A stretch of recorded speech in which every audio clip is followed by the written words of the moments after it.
on va chercher des majorités sur chaque texte. On a eu le nom de Bertrand dans les médias. On a eu M. Kazev dans les médias. Mais combien de temps ça va tenir également? Ça tient combien de temps? On va avoir un an aujourd'hui devant nous. Un an de moments politiques qui vont être forts. Peut-être qu'il y aura pendant ces un an 3 gouvernements qui vont succéder. En tout cas, nous, on a eu un mandat. Sous mes professions de foi, j'avais un programme. Et cette coalition, nous, elle avait un programme, pas comme les autres. Nous, on avait un programme commun avec les 4 forces de gauche. Oui, mais en fait, ces coalitions que vous imaginez, juste avant, vous avez expliqué des coalitions, elles n'ont pas eu de programme commun aux élections législatives. Nous, notre coalition, elle avait un programme commun. Vous parlez de la coalition entre le camp présidentiel et les Républicains, ce pacte législatif? Qui n'existe pas pour l'instant. M. Wauquiez a tendu la main, il n'y a pas eu de réponse. Horizon a tendu la main, il n'y a pas eu de réponse. Mais il n'y a pas de programme commun. Nous, on a un programme commun qu'on va présenter aux Français et au Parlement. Ensuite, libre aux parlementaires de suivre ou pas. Et ensuite, les Français pourront juger sur pièce. Carlos Martins Bilongo, est-ce qu'il est urgent d'attendre? Est-ce que vous commencez un peu à vous impatienter comme vos camarades à l'Assemblée nationale? Non, on ne s'impatiente pas, mais c'est les Français qui veulent des réponses. J'ai expliqué, moi, ce matin, on a eu 4 morts au CHU de Nantes. On a des personnes aussi qui sont au SMIC et qui veulent avoir un salaire revalorisé par rapport à l'inflation. Il y a des personnes qui étaient à un an de la retraite et avec la réforme qui a été imposée aux Français, ils sont maintenant dans le flou.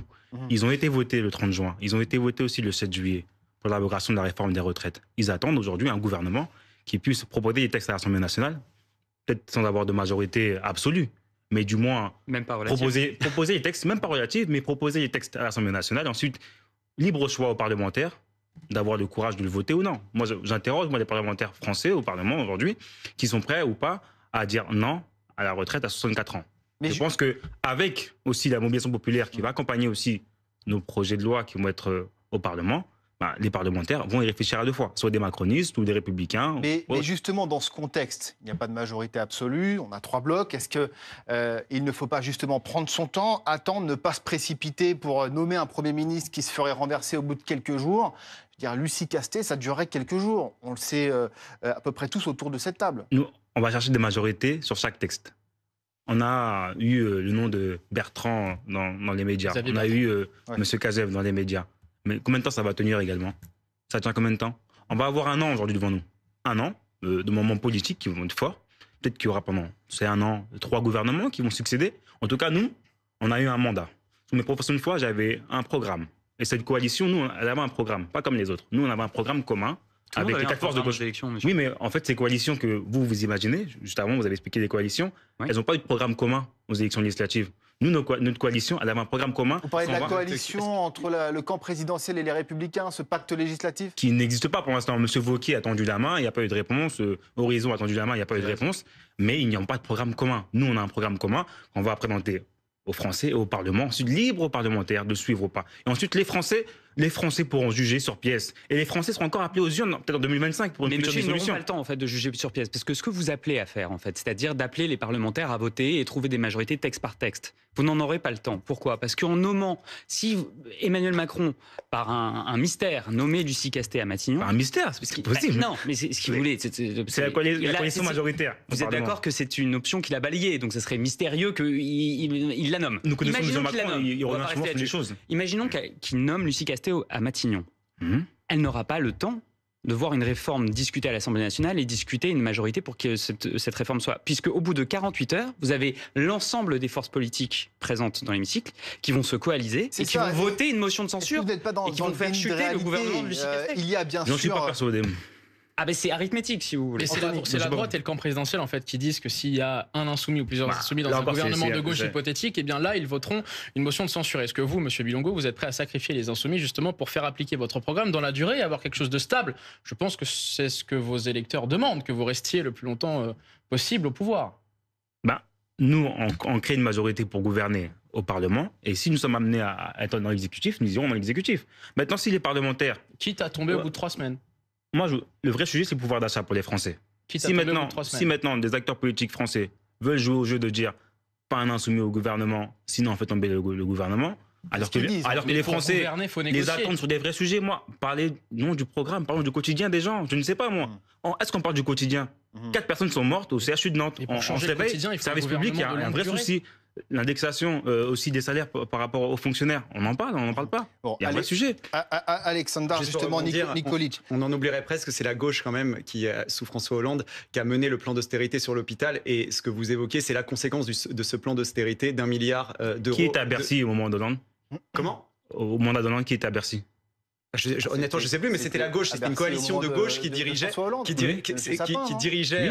pays, et leur programme de santé qui était le numerus clausus qui bloquait le nombre de médecins formés et le plan d'austérité sur l'hôpital, c'est ce qui met aussi en péril notre système de santé. Mais revenons sur notre blocage institutionnel, si vous le voulez bien. Voilà, parce que c'est quand même le sujet du moment. Vous, au Rassemblement National, vous regardez et vous comptez les points, vous faites des propositions Nous, on a toujours dit qu'on est prêt. On avait, nous aussi, un programme qui est, je pense, sur le fond, plébiscité par beaucoup de Français, que ce soit en matière de sécurité, que ce soit en matière de pouvoir d'achat, de santé et d'immigration aussi, qui est une des priorités des Français pour qu'on garde notre cohésion nationale. Mais cette impasse. Je pense... Sincèrement, enfin voilà, ce que je vous disais, c'est que nous, on votera systématiquement les textes qui iront dans le sens des Français, si c'est ce qu'on souhaite, ce qu'on a évoqué, et si ça va dans le même sens, évidemment qu'on validera. Après, si c'est de la France insoumise, par exemple. Mais là, c'est trop différent. Sur le fond. Enfin, je suis désolé, mais prenons Lucie Castet, qui est celle qui est choisie par le nouveau Front Populaire. Oui. Elle a un bilan à la mairie de Paris en tant que fonctionnaire qui est catastrophique d'un point de vue financier, où vous avez vu une dette passer de 6 milliards à 9 milliards depuis qu'elle s'en occupe, et une taxe foncière qui a augmenté de 62% en 2022. Et il faut lire ce que le collectif Nos Services Publics, qui est quand même le programme de Lucie Castet... si elle propose l'abrogation de la réforme des retraites, comme vous le souhaitez, mais ça dépend. Vous voterez du coup un texte proposé par Lucie Castet. Évidemment nous on est pour abroger la réforme des retraites, mais il faut que l'alternative qui est proposée, elle soit pas complètement hors sol. Et nous, ce qu'on propose, par exemple sur la réforme des retraites, c'est que quand on commence à travailler avant 20 ans, on puisse partir ensuite à 60 ans. Pourquoi? Parce que évidemment, c'est souvent des métiers plus pénibles, mais c'est aussi pour inciter, par exemple, à aller vers des emplois aujourd'hui où il y a des métiers en tension, et mais notamment dans l'industrie. À chaque fois, il y a une pensée sur le long terme. On n'est pas dans des mesures juste immédiates qui vont entraîner un déficit encore plus important, alors qu'on est déjà à 5,5% de déficit public en 2023. Et c'est les Français qui vont devoir payer aujourd'hui cette dette par une fiscalité plus importante. C'est d'ailleurs ce que veulent mettre en place la gauche. Et nous, on ne pourra jamais accepter une augmentation encore des prélèvements obligatoires, alors que c'est déjà ce qu'ils constatent. Pour Lucie Castet, s'il y a un certain nombre de mesures qu'elle propose, vous irez. Mais je vous l'ai dit, même sur ça, ce qu'il propose ne va pas dans le bon sens. La régulation carcérale, par exemple, évidemment que ce qui va libérer 20% des détenus, alors qu'on est dans une période... Enfin, on a des chiffres sur l'insécurité qu'on n'a jamais connus. Il y a plus de 200 viols par jour en France, plus de 1000 victimes de coups et blessures volontaires. Et on a une gauche qui est pour encore plus de laxisme, alors que les Français, justement, demandent... 87% des Français veulent moins de laxisme judiciaire parce qu'ils n'en peuvent plus de voir des coupables qui sont libérés très rapidement, par exemple. Carlos Martins Bilongo, vous voulez répondre Je vous réponds. Aujourd'hui, les prisons, elles sont en sureffectif, à hauteur de 140% sur la prison, par exemple, du Val d'Oise, à Aulny, dans mon département. Vous parlez de 200 viols par jour. Mais par qui sont faits ces viols-là? Qui réalise ces viols? Par des gens qui doivent être condamnés et que votre programme permettrait de laisser en liberté. Ou permettrait de laisser en France pour des étrangers. En liberté. Alors que pour nous, on considère que quand un étranger vient et viole une femme en France, il doit retourner dans son pays. C'est là où je voulais en venir. La fiscalité française, 90% aux Français de payer via leurs impôts l'entretien de ces détenus. Dans malheureusement, les libérations, il y a 25% des détenus qui sont étrangers. Je vous réponds. Comme la construction de nouvelles prisons. Je vous réponds sur les viols. C'est quelque chose de condamnable. Et 90% des personnes qui sont violées, c'est pas leurs proches. Et alors? À aucun moment, ça minimise la souffrance des victimes. Mais vous ne pouvez pas amener ça, de lier ça à l'immigration. Vous l'avez lié à l'immigration. Mais je n'ai pas que lié à l'immigration, mais si, vous l'avez lié à l'immigration. Excusez-moi, là pour le coup, c'est les chiffres du ministère de l'Intérieur. Oui, mais incroyable. Selon les délits, que ce soit des agressions à caractère sexuel, viol, les gens, par rapport à leur proportion dans la population nationale, ils sont surreprésentés entre x3 et x7 les étrangers sur les agressions sexuelles. Au domicile, ça peut être des agressions à domicile. On ne peut pas laisser entendre que ces 200 mais moi, j'ai pas envie, mais moi, je m'arrête pas. Crimes dont vous avez évoqué sont le fait d'étrangers. Mais j'ai pas dit ça. Voilà, non, mais pour que ça soit bien clair. Mais c'est M. Bilongo qui non, pour être clair. Moi, je suis précis dans ce que je dis. Je dis que ça se rajoute et que ça, déjà que notre système judiciaire est à bout bout et les forces de l'ordre ont du mal justement à faire face à ça, eh bien on rajoute avec une insécurité supplémentaire. Nos forces de l'ordre, ce qu'elles ont besoin, c'est d'effectifs. On a vu sur les JO, c'est plutôt bien passé avec la police de proximité qui est dans notre programme.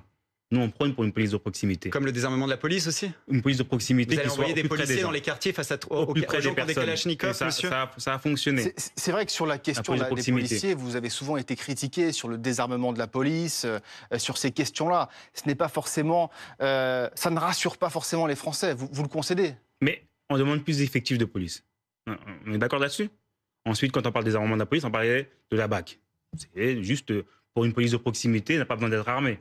Moi, je vois par exemple à Londres, parfois ça se passe très bien si les policiers municipales ne sont pas armés. Ça se passe bien. Il y a des polices municipales aussi qui ne sont pas armées et ça se passe très bien dans quelques communes. Mais monsieur Bilongo, on a trouvé 300 kalachnikovs l'année dernière dans les quartiers français. Vous voulez envoyer nos forces de l'ordre? Je vous propose juste qu'on recentre un peu le débat. Je vous réponds sur les kalachnikovs. Alors très rapidement et on recentre après. Il y a un travail de fond à faire parce que je pense que les kalachnikovs n'arrivent pas, soit si elles arrivent en France, par bateau, il faut mettre plus d'investissement dans la police judiciaire. Oui, notamment Frontex, par exemple. Ça, c'est un problème européen, mais c'est sur le trafic de drogue, sur tout ça. Bon, mais vous savez, il faut des effectifs de douane éventuellement sur les ports pour éviter qu'il y ait l'arrivée de kalachnikovs en France. En quelques secondes, Anthony, à quoi peut-on s'attendre dans les prochains jours? C'est vrai que pour nos téléspectateurs, on se répète un peu là, malheureusement. Oui, c'est vrai, parce qu'en plus, la semaine prochaine, il semblerait qu'Emmanuel Macron reçoive les chefs de parti, notamment d'opposition, pour les consulter. Donc ça repousserait encore une fois cette décision de nommer quelqu'un à Matignon à peut-être début septembre, fin août, sachant qu'il y a les Jeux paralympiques du 28 au 8 et qu'il ne faudrait pas aussi gâcher les Jeux paralympiques par une nomination d'un tel ou un tel et d'essayer au fond de reproduire la même trêve politique et olympique qu'on a eu pendant les Jeux olympiques et pendant les Jeux paralympiques. Donc ça pourrait aussi nous mener à début septembre. Bon, messieurs, il va falloir encore patienter. En tout cas, vous voulez rajouter Non, je veux dire, j'insiste là-dessus. Je vois que dans toutes les régions de France, dans toutes les communes, on arrive à dégager des majorités parce qu'il y a un scrutin à la proportionnelle avec une prime majoritaire, 25%, qui permettent d'avoir une majorité. Je trouve que à l'échelle d'un État, pour pas qu'on ait de situation bloquée, ça fait aujourd'hui depuis 2022 qu'il n'y a pas de majorité absolue, il va falloir vraiment qu'on s'oriente vers ça pour dégager des majorités claires et que les Français puissent choisir et que ceux qui arrivent en tête puissent orienter le pays vers ce qu'ont choisi les Français en les plaçant en tête. Ça me semble assez logique et ça se passe dans toutes les collectivités en France. Et c'est dingue qu'on n'arrive pas à la tête de l'État à avoir une réforme qui permette ça. Et on s'oriente surtout vers un renouvellement de ce débat dans les prochains jours. Merci messieurs en tout cas d'être venus sur ce plateau. Merci monsieur le député français, monsieur le député européen également.